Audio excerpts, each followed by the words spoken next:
Hello दोस्तों, मैं शशिभूषण रकावत जीवनी के अकेडमी के यूट्यूब क्लास में सभी का स्वागत करता हूं। आज हम इस वीडियो में चर्चा करेंगे छत्तीसगढ़ से संबंधित 25 सितंबर से लेकर 2 अक्टूबर तक के करंट न्यूज़ पर चर्चा करेंगे, जो कि आपका होगा छत्तीसगढ़ से संबंधित होगा। तो चर्चा शुरू करने से पहले अगर आप हमारे टेलीग्राम ग्रुप से जुड़े नहीं हैं तो उसका लिंक जो है आपको डिस्क्रिप्शन बॉक्स में मिल जाएगा। वहां जाकर आप हमारे टेलीग्राम ग्रुप से जुड़ सकते हैं, जहां पर आपको डेली करंट न्यूज़ से अपडेट किए जाएंगे, जो कि एग्जाम के दृष्टिकोण से काफ़ी इंपॉर्टेंट होंगे। तो चलिए तो फिर शुरू करते हैं आज का टॉपिक। तो सबसे पहले यहाँ पर आपको मिल जाएगा मुख्यमंत्री लोक कलाकार प्रोत्साहन योजना। मुख्यमंत्री लोक कलाकार प्रोत्साहन योजना, इसमें जो है छत्तीसगढ़ के लोक कला से संबंधित राज्य के लोक कलाकारों एवं दलों को प्रोत्साहन प्रदान करने के लिए जो है मुख्यमंत्री लोक कलाकार प्रोत्साहन योजना संचालित किया गया है। इसके अंतर्गत निम्न श्रेणियों में जो है प्रोत्साहन राशि प्रदान किया जाता है। जैसे इसमें देखते हैं तो सबसे पहले आपको मिल जाएगा नृत्य संगीत लोक नाट्य एवं लोक गाथा एवं संगीत गीतकार, छत्तीसगढ़ी गीतकार से संबंधित कलाकारों को 30 कलाकारों को 24 हजार रुपये प्रदान किए जाएंगे। कितने तो 24 हजार रुपये प्रदान किए जाएंगे। कितने कलाकार को? 30 कलाकार को, जो इस श्रेणी से संबंधित होंगे, यानी नृत्य संगीत लोक नाट्य लोक गाथा छत्तीसगढ़ गीतकार से संबंधित होंगे। ऐसे 30 कलाकारों को जो है 24 हजार रुपये प्रदान किए जाएंगे। अगला है आपका मिल जाता है वाद्य यंत्र वादक जो है वैसे 25 व्यक्ति को जो है 18 हजार रुपये प्रदान किए जाएंगे, जो कि वाद्य यंत्र से संबंधित होंगे। अगला आपका मिल जाता है शिल्प कलाकार जिन्हें 15 हजार रुपये प्रदान किए जाएंगे। और शिल्प कलाकारों की संख्या कितने व्यक्तियों को प्रदान किया जाएगा? तो ये आपका 20 व्यक्तियों को प्रदान किया जाएगा। चौथा पर आपको मिल जाता है छत्तीसगढ़ पाक कला व्यंजन। तो इसमें आपको 15 व्यक्तियों को जो है यह जो है प्रोत्साहन राशि प्रदान किया जाएगा।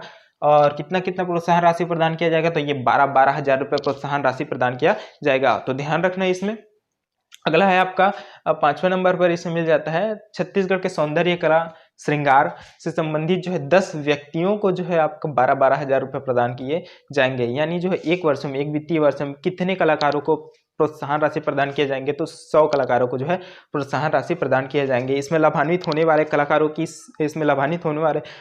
की वार्षिक आय जो है 96 हजार से अधिक नहीं होनी चाहिए। ध्यान रखना, 96 हजार से अधिक नहीं होनी चाहिए। अगला इसमें मिल जाता है आपका चयनित लोक कलाकारों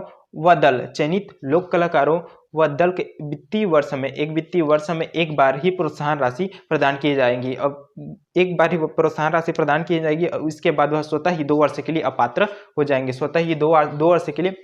हो जाएंगे। यानी प्रत्येक वर्ष जो है कलाकार जो है परिवर्तन प्रोत्साहन राशि जो है अलग अलग कलाकारों को प्रदान किए जाएंगे प्रत्येक वर्ष। ठीक, इसमें अगला आपको मिल जाता है, अगला टॉपिक इसमें मिल जाता है national institute of biotech straight tolerance Raipur के नए परिसर का लोकार्पण।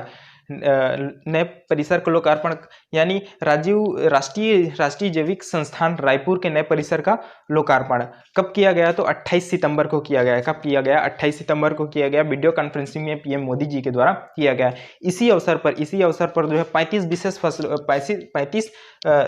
35 विशेष किस्म के फसल को देश के किसानों को समर्पित किया गया। तो इसमें ध्यान रखना, इसमें लोकार्पण डेट यानी 28 सितंबर काफ़ी इंपॉर्टेंट है। साथ ही इसमें 35 विशेष किस्म के फसल जो किसानों को समर्पित किया गया वो भी काफ़ी इंपॉर्टेंट है। तो इसमें कितने किस्म के फसलों को देश को समर्पित किया गया? तो आपका 35 किस्म के फसलों को। ध्यान रखना, काफ़ी इंपॉर्टेंट है, यहाँ से क्वेश्चन पूछे जा सकते हैं। अगला है आपका इसमें अगला टॉपिक इसमें मिल जाता है चरौदा भिलाई में मार्च तक तैयार हो जाएगा 50 मेगावाट का सौर प्लांट। कहाँ? चरौदा भिलाई में, यानी दुर्ग के अंतर्गत सौर प्लांट स्थापित किया जाएगा 50 मेगावाट का। ठीक, अब इस सौर प्लांट से रोजाना जो है 2.5 लाख, इस सौर प्लांट से रोजाना जो है ये ना है रोजाना जो है 2.5 लाख यूनिट एनर्जी जो है रेलवे को प्रदान किया जाएगा। 2.5 लाख यूनिट एनर्जी जो है रेलवे को मिलेगा। ठीक, इसमें यह भी दावा किया जा रहा है कि 360 करोड़ रुपये की बिजली बिल की बचत की जाएगी एक साल में। जो है 360 करोड़ 360 करोड़ की बिजली बिल की बचत की जाएगी। तो ध्यान रखना, चरौदा विलेय में मार्च तक तैयार हो जाएगा 50 मेगावाट का सौर प्लांट। ठीक, अगला इसमें आपका मिल जाता है all India civil services athletics प्रतियोगिता वर्ष 2021। ये कहाँ आयोजित किया गया? तो करनाल हरियाणा में आयोजित किया गया। ये छत्तीसगढ़ के पॉइंट ऑफ व्यू से इसलिए इंपॉर्टेंट हो जाते हैं क्योंकि छत्तीसगढ़ के सुखनंदन ध्रुव ने 800 मीटर दौड़ में स्वर्ण पदक जीता है। तो यहाँ से एक नाम निकल कर आया है सुखनंदन ध्रुव। सुखनंदन ध्रुव किस खेल से संबंधित है? तो आपका दौड़ से संबंधित है। ठीक, तो ध्यान रखना यहाँ पर सुखनंदन ध्रुव। अगला आपको मिल जाता है नसबंदी। पुरुष नसबंदी में छत्तीसगढ़ पिछले 5 वर्षों में देश में प्रथम स्थान पर है। पिछले 5 वर्षों में देश में प्रथम स्थान पर है। ठीक, अब इसमें देखते हैं तो वर्ष 2017 से 18 में कुल जो है पुरुष नसबंदियों की संख्या जो है 966 है और 18 से 19 में जो है पुरुष नसबंदियों की संख्या 727 है और 19 से 20 में पुरुष नसबंदियों की संख्या 1695 है और 20 से 21 से बीच में जो है पुरुष नसबंदियों की संख्या जो है 168 है।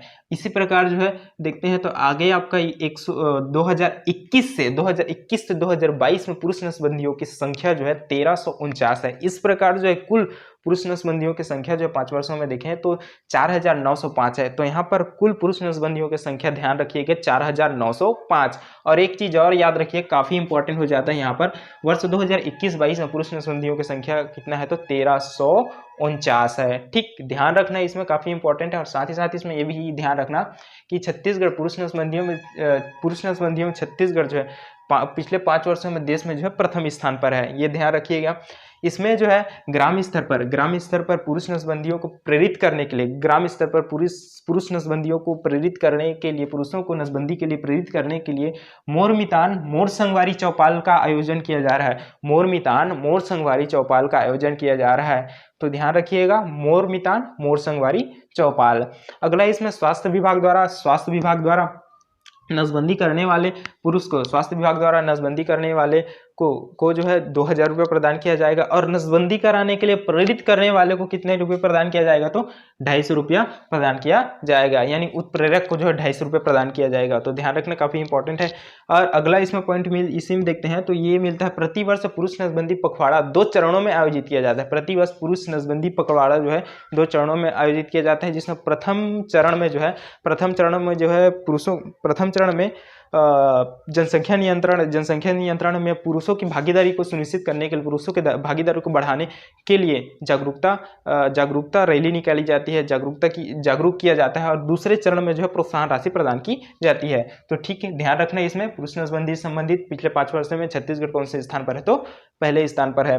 अगला आपका मिल जाता है गोबर से बिजली बनाने का काम। गोबर से बिजली बनाने का काम हाल ही में शुरू किया गया है। कब शुरू किया गया है? 2 अक्टूबर को शुरू किया गया है। ठीक, ध्यान रखना, इसमें किस स्थान से, ये स्थान इंपॉर्टेंट हो जाता है और डेट इंपॉर्टेंट हो जाता है, काफी इंपॉर्टेंट हो जाता है इसमें।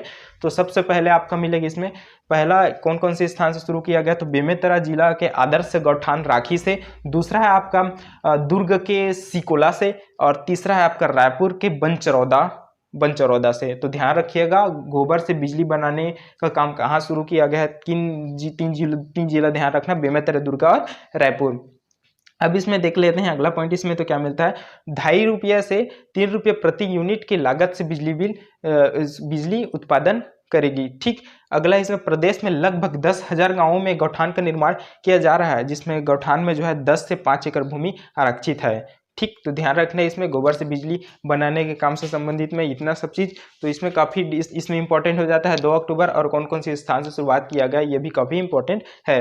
अगला देख लेते हैं इसमें स्वामित्व योजना की शुरुआत में छत्तीसगढ़। ठीक, स्वामित्व योजना की शुरुआत छत्तीसगढ़ में। ठीक, छत्तीसगढ़ स्वामित्व योजना जो है केंद्र सरकार की योजना है।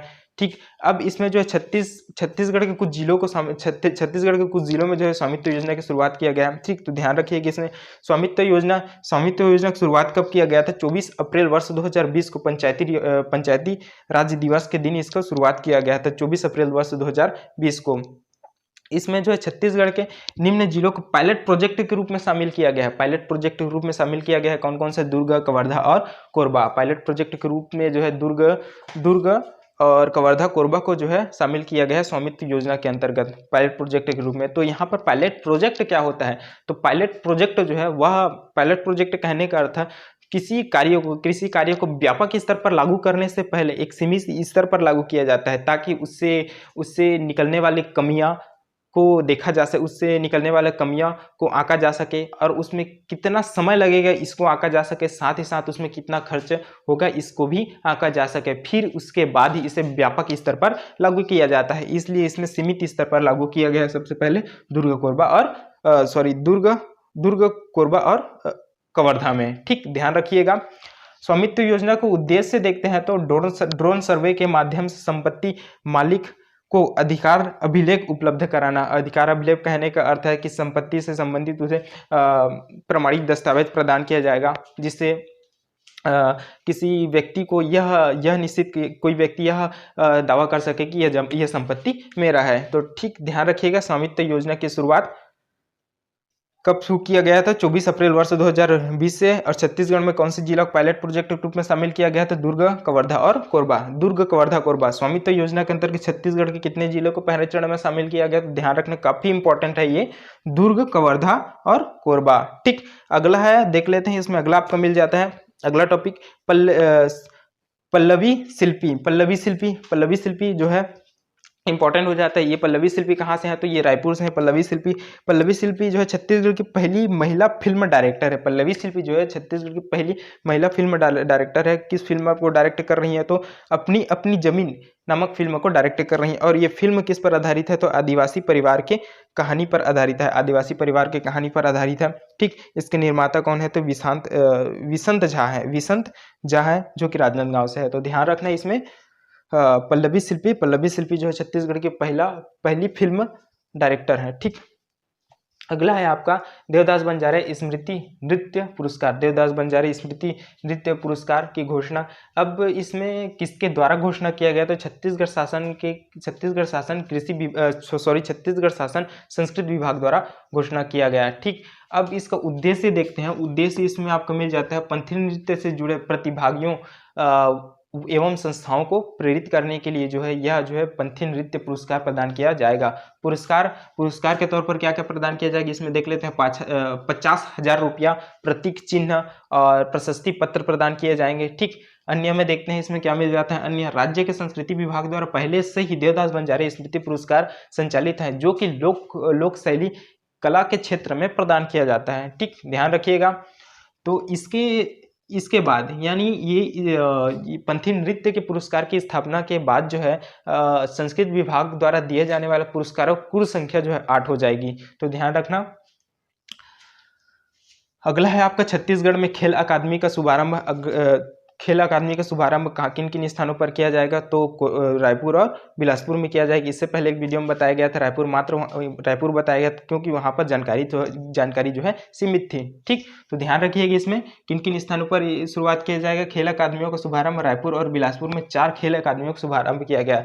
खेल देख लेते हैं कौन कौन सा खेल होगा। तो फुटबॉल होगा, कबड्डी होगा, तीरंदाजी होगा और एथलेट होगा। ठीक, किन खेल से होंगे? तो फुटबॉल होंगे, कबड्डी होंगे, तीरंदाजी होंगे और कबड्डी होंगे। ठीक, किन स्थानों पर होगा? तो रायपुर बिलासपुर में 4 खेल अकादमी का शुभारंभ होगा। कौन कौन से खेल होंगे? तो फुटबॉल, कबड्डी, तीरंदाजी और एक है एथलेटिक्स। ठीक, इसके अतिरिक्त दो खेल छात्रावास होंगे और एक तीरंदाजी प्रशिक्षण उपकेंद्र होगा। ठीक, और एक एथलेटिक्स के लिए सिंथेटिक ट्रैक एंड फील्ड मैदान होगा। ठीक, ध्यान रखिएगा। इसके लिए 42 करोड़ रुपए का खर्च किए गए हैं। अब छत्तीसगढ़ में खेल सुविधा को आगे बढ़ाने के लिए खेल विकास प्राधिकरण का भी गठन किया गया है। ध्यान रखिएगा, खेल विकास प्राधिकरण का खिलाड़ियों का चयन इसमें खिलाड़ियों का चयन 11, 12 और 13 अक्टूबर को किया जाएगा। ध्यान रखिएगा, काफी इंपॉर्टेंट है। अगला है आपका आदर्श ग्रामीण स्वास्थ्य अनुसंधान इकाई। आदर्श ग्रामीण स्वास्थ्य अनुसंधान इकाई model rural health research unit. ठीक, इसमें कहाँ स्थापित किया गया है इसे? तो ये झिट सामुदायिक स्वास्थ्य केंद्र पाटन ब्लॉक दुर्ग में स्थापित किया गया है। यानी आदर्श ग्रामीण स्वास्थ्य अनुसंधान इकाई की स्थापना कहाँ किया गया है? तो झिट सामुदायिक स्वास्थ्य केंद्र पाटन ब्लॉक दुर्ग में जो है, यानी झीट दुर्ग में जो है इसकी स्थापना किया गया है आदर्श ग्रामीण स्वास्थ्य अनुसंधान केंद्र की। ठीक, इसमें एमओयू पर हस्ताक्षर किया गया है। किनके किनके द्वारा हस्ताक्षर किया गया है इसके लिए हस्ताक्षर किया गया है छत्तीसगढ़ मेडिकल सर्विसेज कारपोरेशन यानी CGMSC के द्वारा, और Indian council for medical research ICMR के द्वारा MOU पर हस्ताक्षर किए गए हैं। यानी देखें तो इसमें छत्तीसगढ़ मेडिकल सर्विसेज कारपोरेशन के प्रबंध संचालक कार्तिकेयन गोयल और Indian council for medical research की ओर से राष्ट्रीय जनजाति स्वास्थ्य अनुसंधान केंद्र के निदेशक जो है अरूप कुमार द्वारा यह MOU पर हस्ताक्षर किए गए हैं। तो ध्यान रखिएगा किनके द्वारा हस्ताक्षर किए गए हैं, तो छत्तीसगढ़ मेडिकल सर्विसेज कारपोरेशन और Indian council for medical research. ठीक, ध्यान रखिएगा। अगला है आपका, इसमें आदर्श ग्रामीण स्वास्थ्य अनुसंधान केंद्र की स्थापना के लिए कुल कितने खर्च होंगे? 2 करोड़ रुपए का खर्च होगा। इसका विस्तार जो है 11,000 वर्ग फीट में होगा। ध्यान रखिए, काफी इंपॉर्टेंट है ये भी। इसमें लाभ क्या मिलेंगे? तो प्रदेश में विभिन्न बीमारियों की जांच करने, साथ ही साथ अनुसंधान और बीमारियों के पूर्वानुमान लगाने में ये जो है काफी कारगर सिद्ध होगा। ठीक, अगला है आपका थानेश्वर साहू हाल ही में पिछड़ा वर्ग आयोग के अध्यक्ष बनाए गए हैं। इससे पहले भी जो है थानेश्वर साहू को पिछड़ा वर्ग आयोग का अध्यक्ष बनाया गया था, लेकिन पूर्व अध्यक्ष सीराम साहू के द्वारा कोर्ट में स्टे लगाने के कारण विवादित होने से ये पिछड़ा आयोग अध्यक्ष नहीं थे। लेकिन हाल ही में जो है सीराम साहू के कार्यकाल समाप्त होने से राज्य सरकार द्वारा पुनः ही थानेश्वर साहू को पिछड़ा वर्ग आयोग का अध्यक्ष बना दिया गया है। ध्यान रखिएगा, काफी इंपॉर्टेंट है। इसके अतिरिक्त और देखते हैं, तो इसके अतिरिक्त देखें तो हाल ही में जो है एक आयुष्मान भारत योजना के अंतर्गत जो है छत्तीसगढ़ जो है तीसरे स्थान पर है। इससे पहले जो है आयुष्मान भारत योजना के अंतर्गत छत्तीसगढ़ को 4 राष्ट्रीय पुरस्कार मिले हैं। ठीक, जिसको अगले वीडियो में बता चुका हूँ, वो देखना है तो अगला वीडियो देख लीजिएगा। ठीक, तो ध्यान इसमें यह रखना है कि छत्तीसगढ़ जो है आयुष्मान भारत योजना के अंतर्गत कितने स्थान पर है? तो तीसरे स्थान पर है। ठीक, अगला देखते हैं,